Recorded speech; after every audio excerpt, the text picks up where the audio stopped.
Hello students, welcome to delta 4 institution classes. पिछले lecture में हम लोगों ने समझा था कि डिस्ट्रीब्यूटिव प्रॉपर्टीज, कम्यूटेटिव प्रॉपर्टीज, ये सारी प्रॉपर्टीज किस तरीके की होती है। अब आइए उसके रिगार्डिंग हम कुछ उसके क्वेश्चंस देखते हैं जिसके थ्रू हम उसके कॉन्सेप्ट की क्लैरिटी और अच्छे से ले सकते हैं। अब यहाँ पे मैं एक क्वेश्चन लेकर आया हूँ आपके सामने जो कि डिस्ट्रीब्यूटिव प्रॉपर्टी को यूज करने का सही तरीका बताएगा। ये है हमारे पास क्वेश्चन, यहाँ पे लिखा है -3/5 इंटू 2/3 प्लस 1/2। अब आइए हम इसको सॉल्व करने का कोशिश करते हैं।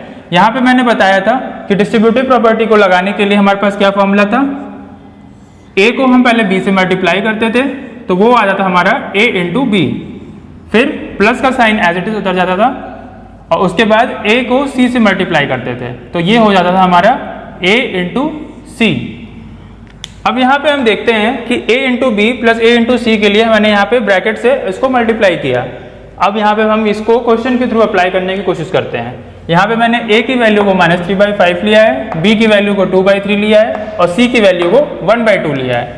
अब यहाँ पे इसको मैं जब मल्टीप्लाई करूंगा इससे तो यहाँ पे कितना बन जाएगा, -3/5 इंटू 2/3 प्लस -3/5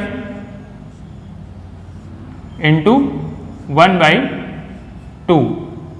इसको मैं ब्रैकेट में ले लेता हूं क्योंकि यहाँ पे माइनस का साइन दिया हुआ है। अब हमें क्या करना है, इन सबको सॉल्व करना है। तो सॉल्व करने के लिए मैं इसको आसानी से 3 को 3 से कैंसिल कर सकता हूं। तो ये बचेगा हमारा कितना, -2/5। फिर मैंने प्लस का साइन यहाँ पे एज इट इज उतार दिया। यहाँ पे मेरे पास कैंसिल करने के लिए कुछ है नहीं तो इसको मैं एज इट इज ले रहा हूँ। -3 और 5 इंटू 2 करेंगे तो कितना आ जाएगा, 10। ठीक है। अब यहाँ पे इसको देख रहा हूँ मैं, यहाँ पे प्लस है और यहाँ पे ब्रैकेट के अंदर क्या दिया हुआ है, माइनस दिया हुआ है। तो यहाँ पे इस ब्रैकेट को मैं ओपन करूंगा तो ये हमारा माइनस के साथ ओपन हो जाएगा। तो मैं इसको अब डायरेक्टली यहाँ पे लिख रहा हूँ एलसीएम लेके। 5 और 10 का एलसीएम लेंगे तो कितना आएगा हमारे पास, 10 आ जाएगा। फिर 5 का यहाँ पे डिवीजन करेंगे 10 से तो कितना आएगा, 2। और 2 को फिर -2 से मल्टीप्लाई कर देंगे तो कितना बन जाएगा, -4। फिर प्लस का साइन उतार दिया। यहाँ पे 10 को 10 से डिवाइड किया, 1 आया। और ये हमारे पास कितना बना है, 1 को -3 से मल्टीप्लाई किया तो कितना आया, -3। -4 प्लस और -3 इसको मैं सॉल्व करूंगा तो कितना बन जाएगा हमारा, -7/10। तो यहाँ पे हम लोगों ने देखा कि a इंटू बी प्लस सी को जो भी हमारे पास डिस्ट्रीब्यूटिव फॉर्मूला बताया था मैंने पिछले लेक्चर में, उसको मैंने क्वेश्चन में डाल के अप्लाई करना सिखाया।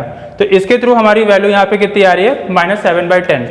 एक बात और यहाँ पे ध्यान देने वाली ये है कि सपोज करिए यहाँ पे हमारे पास प्लस दिया हुआ था, अगर किसी क्वेश्चन में यहाँ माइनस दिया हुआ है तो भी हम इस फॉर्मूले को बहुत ही आराम से लगा सकते हैं। यहाँ पे बस हमें क्या करना है, b माइनस सी, और यहाँ पे क्या करना है, a into B minus a into सी।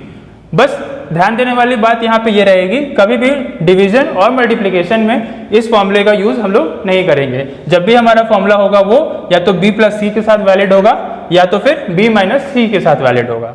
हम अगला अपना नेक्स्ट क्वेश्चन देखते हैं कम्यूटेटिव प्रॉपर्टी पे बेस्ड। कम्यूटेटिव प्रॉपर्टी में हमने बताया था कि कभी भी दो नंबर्स हो उनको मैं ऐड कर रहा हूँ और उन दोनों का मैंने पोजीशन यहाँ पे चेंज कर दिया हो तो भी हमारा रिजल्ट क्या आएगा, सेम आएगा।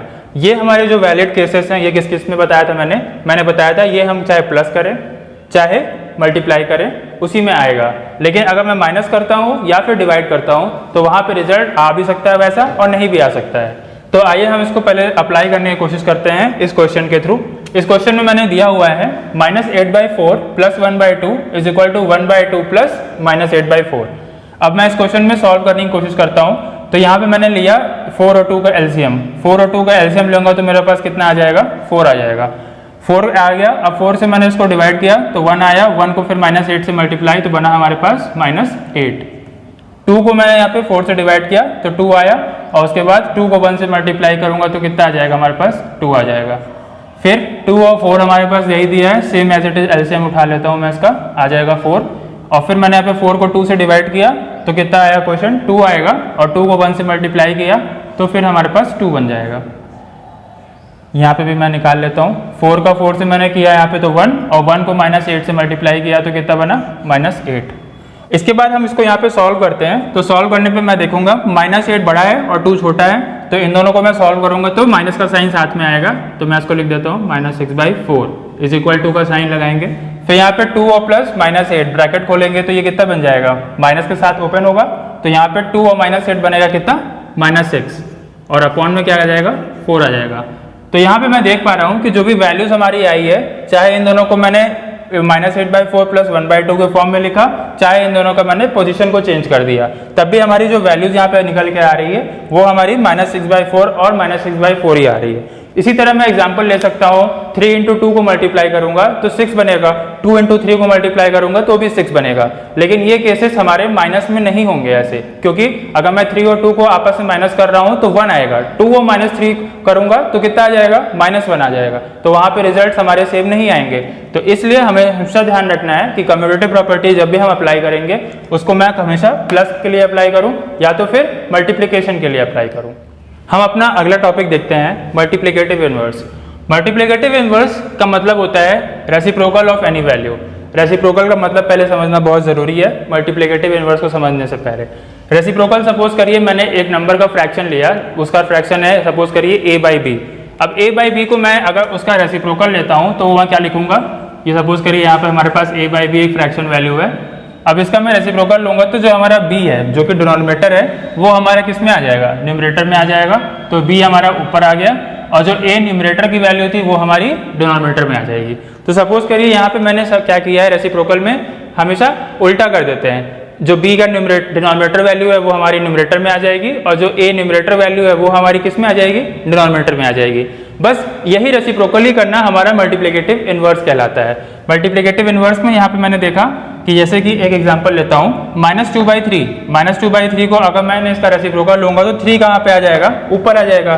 तो 3 ऊपर आ गया और 2 हमारा नीचे आ गया, माइनस का साइन एज इट इज वहीं पर रहेगा। तो या तो हम ऐसा भी कर सकते हैं, -2 को नीचे भी लिख सकते हैं, लेकिन कोई दिक्कत नहीं है उसको। जनरली मैथ्स के टर्म्स में हमेशा जो माइनस का साइन होता है वो हमेशा न्यूमरेटर पे ही डाल के रखते हैं। अब यहाँ पे -1 का वैल्यू देखते हैं, -1 है। अब सपोज करिए यहाँ पे कुछ भी ना दिया हो तो वहाँ पे नीचे हम क्या ट्रीट करेंगे, उसको 1 ट्रीट करते हैं।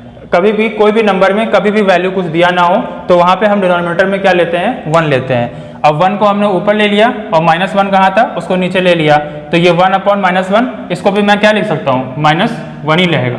तो यहाँ पे मैंने देखा कि मल्टीप्लिकेटिव इनवर्स ऑफ -1 क्या आएगा, -1 आएगा। अब यहाँ पे देखते हैं 6/8 है, ये तो बहुत नॉर्मल सा हो गया। 6/8 में क्या होगा, 8 हमारा ऊपर आएगा तो यहाँ पे ऊपर आ गया और 6 कहाँ जाएगा, नीचे जाएगा। तो उसका रेसिप्रोकल क्या बना, 8/6। सिमिलरली हमारा 3/6 का क्या बनेगा, 6/3 बनेगा। अब इसमें ध्यान देने वाली बात एक है, मैंने पिछले टॉपिक जो एडिटिव इनवर्स पढ़ाया था वहाँ पे मैंने बोला कि कभी भी दो नंबर्स का हम सम अप करेंगे उसके एडिटिव इनवर्स से तो उसकी वैल्यू क्या बनेगी, 0 बन जाएगी। अब यहाँ पे मैं ध्यान से देखूँ तो यहाँ पे क्या लिख रहा है हमको, मल्टीप्लिकेटिव मतलब मल्टीप्लाई।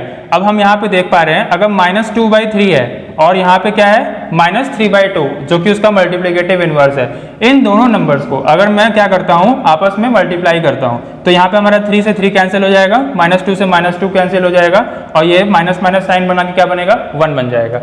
कभी भी मल्टीप्लिकेटिव इनवर्स का उसी नंबर से मल्टीप्लाई क्या बनाएगा, 1 की वैल्यू देगा। यहाँ पे भी देख सकते हैं -1 और -1 को मल्टीप्लाई करेंगे तो क्या बनेगा, 1 बन जाएगा।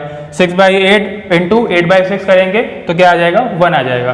तो हमेशा हम क्या ध्यान रखेंगे, कभी भी मल्टीप्लिकेटिव इनवर्स किसी भी नंबर का और उस नंबर को आपस में मैं मल्टीप्लाई करता हूँ तो उसका जो सम आएगा या उसकी जो वैल्यू आएगी वो क्या आएगी, 1 आएगी। हम अपना अब अगला नेक्स्ट टॉपिक देखते हैं, वो है एडिटिव इनवर्स। एडिटिव इनवर्स का मतलब होता है किसी भी चीज का नेगेटिव वैल्यू।